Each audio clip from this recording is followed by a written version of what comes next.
Mutton curry বানানোর জন্য কুকারে 5 টেবিল চামচ তেল দিয়ে তেজপাতা, লবঙ্গ, এলাচ, দারচিনি, জায়ফল, জয়িত্রী ফোড়ন দিয়ে দুটো পেঁয়াজ কুচি করে নিয়ে কুকারে দিয়ে ভালো করে ভেজে নিতে হবে। তারপরে দুটো পেঁয়াজের পেস্ট, 2 টেবিল চামচ আদা রসুনের পেস্ট দিয়ে খুব ভালো করে 2 মিনিট কষিয়ে নিতে হবে। এখন দুটো টমেটো পিউরি দিয়ে 1 টিস্পুন ধনে গুঁড়ো, 1 টিস্পুন কাশ্মীরি লঙ্কার গুঁড়ো, 1 টিস্পুন ঝাল লঙ্কার গুঁড়ো, 1 টিস্পুন হলুদ গুঁড়ো দিয়ে ভালো করে কষিয়ে নিয়ে টক দই আর নুন দিয়ে ম্যারিনেট করা মটনটাকে কুকারে তুলে দিয়ে খুব ভালো করে কষিয়ে নিতে হবে।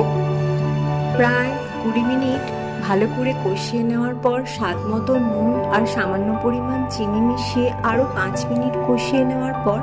পরিমাণ মতো জল দিয়ে কুকারে ঢাকনা দিয়ে 15 মিনিট সিদ্ধ করে নেওয়ার পর এখন সবশেষে হাফ টিস্পুনের থেকেও কম পরিমাণে গরম মশলার গুঁড়ো মিশিয়ে নিলাম। মাটন কারি একদম